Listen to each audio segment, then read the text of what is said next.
수망아, 플로리다 잘 다녀왔어? 그런 데 가서 가족들과 함께 만나서 즐거운 시간 갖는 것도 참 좋은 일이지만 그렇다 보면 하나님과 교제하는 시간을 소홀히 할 수 있게 되고 또 소홀히 하게 되면 마음이 건조해지고 또 마치 식물이 물을 뿌려주지 않으면 말라 비틀어지는 것처럼 네 영성이 말라질 수 있으니까 조심하기를 바란다. 자, 그럼 먼저 기도하고 시작하자. 살아계신 하나님 아버지, 오늘도 우리 딸 소망이와 함께 말씀으로 교제하게 해주시니 참으로 감사합니다. 소망이에게 하나님의 말씀을 사모하는 마음, 갈급하는 마음, 목마른 마음을 부어주셔서 그가 늘 복음을 듣고 복음을 깨닫고 복음을 배우고 복음을 믿고 확신하는 가운데 하나님께서 우리 소망이에게 부어주신 사명을 잘 감당할 수 있도록 더 큰 은혜를 베풀어 주시옵소서. 감사하며 예수님의 이름으로 기도하옵나이다. 아멘. 자, 오늘은 창세기 24장 말씀을 좀 보겠는데, 창세기 24장은 한마디로 이삭의 결혼에 관한 이야기라고 말할 수 있겠지.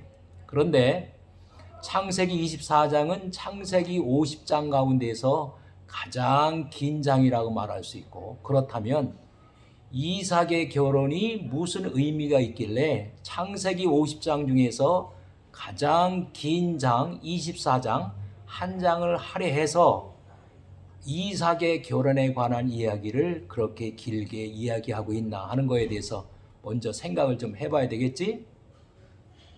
그래서 24장의 중심 주제는 바로 4절에 나와 있는 것처럼 내 아들 이삭을 위하여 아내를 택하라. 이 안에 있다고 말할 수 있겠지.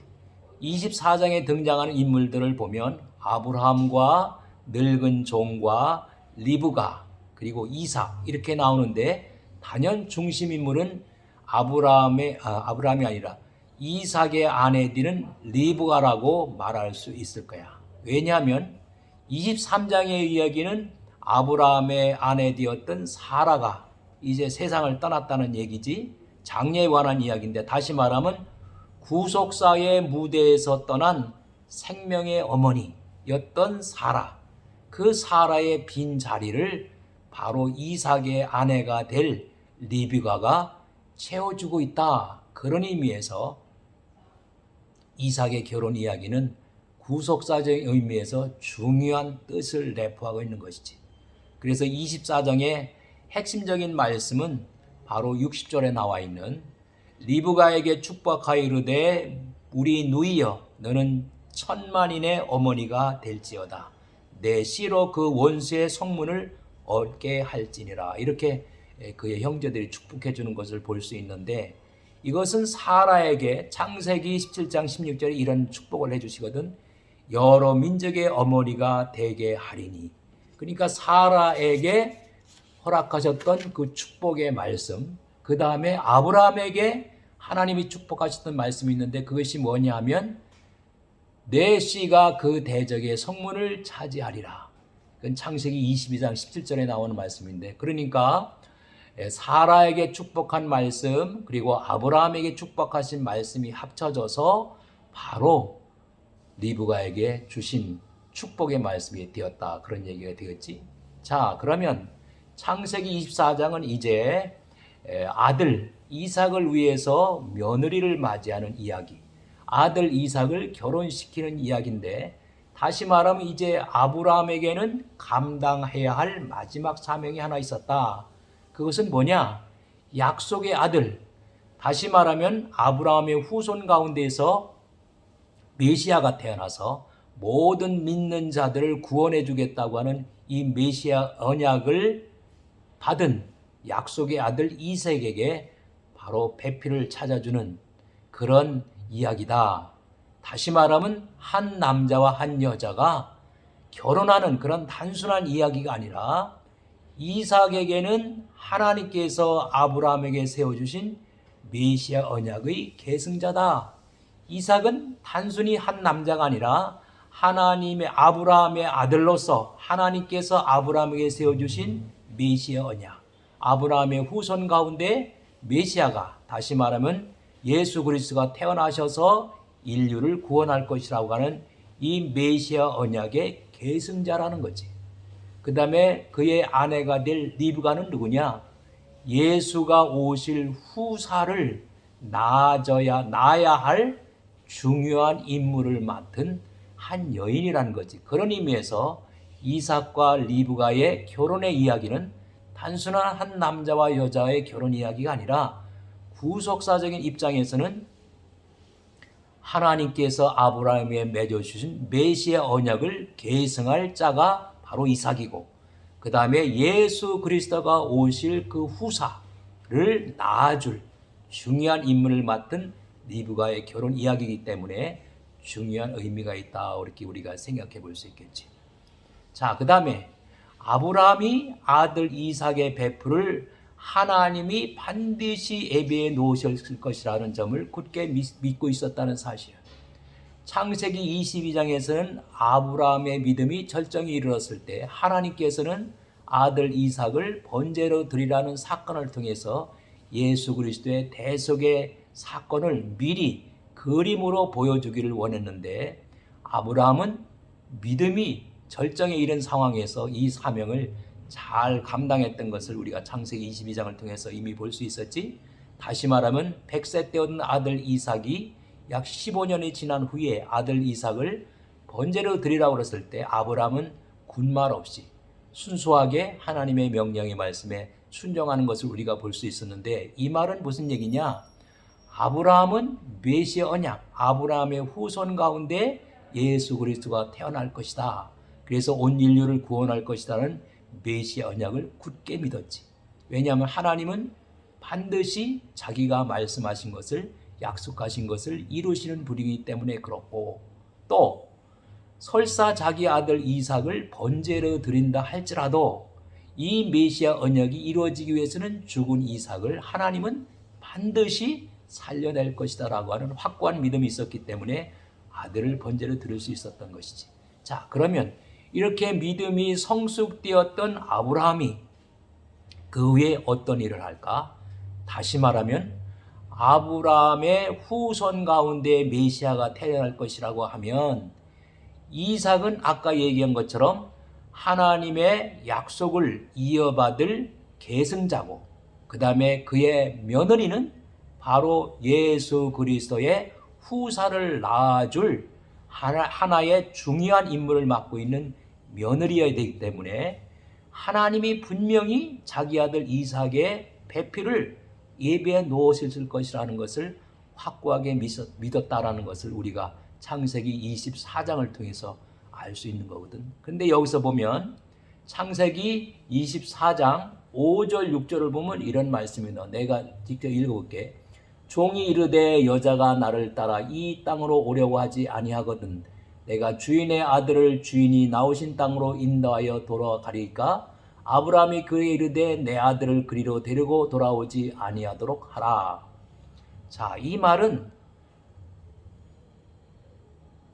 삼가 내 아들을 그리로 데리고 돌아가지 말라고 거부하는 이유가 있었던 것이, 말하자면 언약의 백성들, 하나님의 백성들은 항상 두 가지 유혹과 위험에 따르고 있다. 무슨 위협과 위험이냐 하면, 첫 번째, 세속적인 유혹에 이끌려서 약속의 땅을 떠나게 되는 일이 있다. 이거는 아브라함이 이미 가나안 땅에 흉년이 들으니까 바로 애굽으로 내려갔다가 아주 망신을 당하는 그런 일을 이미 경험했던 일이 있지. 그래서 세속적인 유혹에 이끌려 약속의 땅, 다시 말하면 하나님이 있으라고 한 곳, 하나님이 맡겨주신 사역지를 떠나게 되는 일이 있다. 두 번째는 세상과 타협한 나머지 가나안 족속과 섞이는 위험이다. 다른 말로 하면 세상과 타협한 나머지 세속 문화에, 세속적인 가치관에 완전히 혼합이 되는 경우다. 이런 것을 걱정했기 때문에 아브라함은 6절에 삼가 내 아들을 그리로란 말은 바로 우상을 만들어 섬기던 옛날 고향으로 데리고 돌아가지 말고 단호하게 그렇게 거부하라고 얘기를 해주고 있었던 것이지. 자, 그러면 만약에 이삭이 가나안 여인, 이방 여인과 결혼을 했다면 어떻게 됐을까? 만약에 이삭이 우상을 만들어 파는 그런 아브라함의 고향으로 돌아가서 거기서 무슨 일을 했다면 어떤 일이 발생했을까? 이건 다시 말하면 하나님의 언약을 저버리는 것이 된다. 다시 말하면 하나님의 계획하신 아브라함의 후손 가운데 메시아가 태어나게 하셔서 온 인류를 구원하겠다고 하는 하나님의 구원 계획이 망가지는 하나님의 구원 계획에 대해서 대적하는 해유가 되고 말 것이다. 그렇게 우리가 생각해 볼 수 있겠지. 그러니까 이삭의 결혼은 단순한 한 남자와 여자의 결혼이 아니라 마땅히 언약의 씨, 메시아의 탄생 계보를 이어가는 그런 차원에서 생각해 봐야 된다. 다시 말하면 그리스도가 탄생할 계보를 마련하는 맥락에서 이루어져야 된다라는 것이요.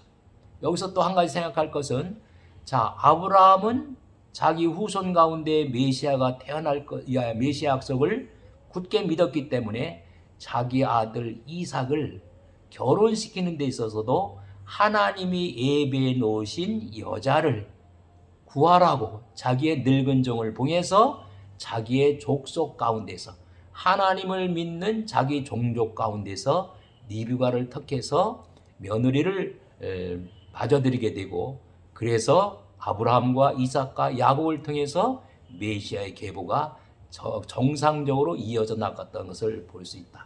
이것은 바로 아브라함의 믿음이 성숙된 후에 정말로 하나님의 뜻을 알고 하나님의 뜻을 잘 감당했다라고 우리가 얘기할 수 있는 것인지.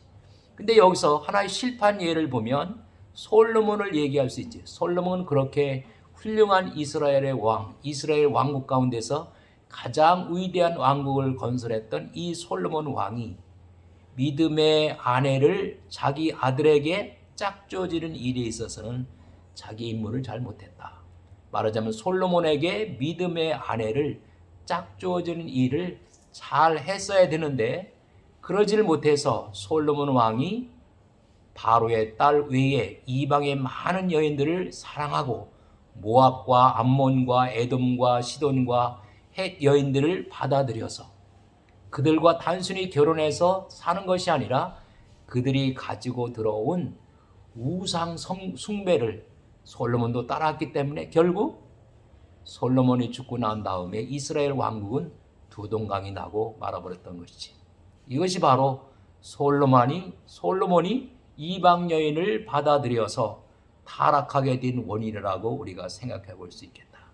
자, 오늘의 이야기는 단순한 아브라함이 자기 아들 이삭에게 어여쁘고 마음 시착한 한 여인을 결혼시키는 그런 단순한 이야기가 아니라 아브라함은 메시아 언약을 굳게 믿었고 자기 후손 가운데 분명히 메시아가 태어날 것이라는 것을 믿었기 때문에 적어도 자기 며느리는 하나님을 믿고 하나님께서 예비하신 여인을 맞아들여야 된다라고 하는, 왜 그 여인의 몸에서 태어날 후사가 바로 메시아 계보를 이을 사람이기 때문에 그러한 중요한 임무를 감당할 며느리를 정말 믿음 안에서 믿음으로 택하고 맞아들이는 것을 보면서 아브라함의 믿음이 절정에 이른 사건이 창세기 22장의 이야기라고 하면 창세기 24장의 이야기는